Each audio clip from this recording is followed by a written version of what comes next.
Current ला का practical complete करेंगे।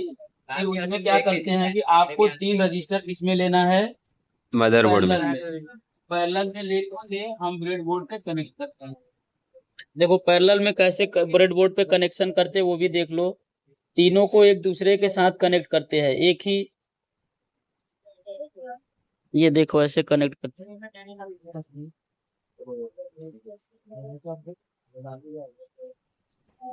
एक इसमें है,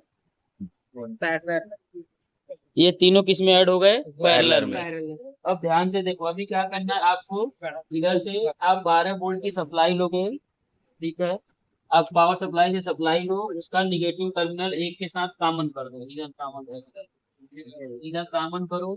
इधर से चेक करने के लिए किसी एक वायर के साथ आप, ये वायर हम इसलिए निकालते हैं ताकि हमें मल्टीमीटर पकड़ने में आसानी हो इसके साथ, ठीक है, क्योंकि इसमें बार बार हम अंदर तक नहीं पकड़ सकते, इसलिए हम बाहर एक वायर निकाल लेते हैं।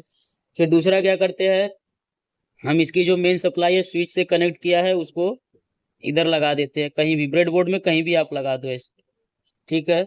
अब रजिस्टर के एक लेग से हम क्या करते हैं, करंट को चेक करेंगे, इधर ध्यान से देखो। फिर उसके बाद इसके साथ भी एक हम लेग ले लेते हैं मल्टीमीटर को पकड़ने के लिए, इसको जो प्रोब है उसको लगाने के लिए लगा दिया। अब देखो हम इसमें देखते हैं इधर पावर सप्लाई ऑन करते हैं, फिर हम देखते हैं कि पूरे सर्किट में टोटल कितना करंट जा रहा है। फिर एक एक के थ्रू करंट चेक करें, क्योंकि अपना किरचॉफ लॉ क्या कहता है, टोटल सम कितना होना चाहिए, जीरो होना चाहिए।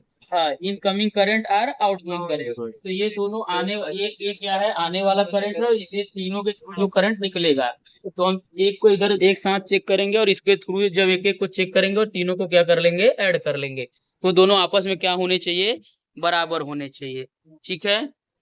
अब इधर ध्यान से देखो, मल्टीमीटर को हमने 200 मिली एम्पियर पे सेट कर रखा है। अब इधर देखो, पहले हम क्या करते हैं, स्विच को ऑन करते हैं, फिर इधर टोटल चेक करते हैं एक बार, कितना आ रहा है, 34.3। 34.3, ठीक है।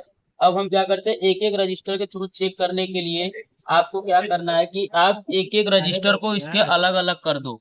अगर एक साथ रखोगे तो थोड़ा सा वैल्यू कम ज्यादा हो जाता है, तो हम इसको अलग अलग रखते हैं। फिर अब पहले के थ्रू चेक करते हैं, जिसके चेक किया कितना आया, 11.9 या 12, ठीक है।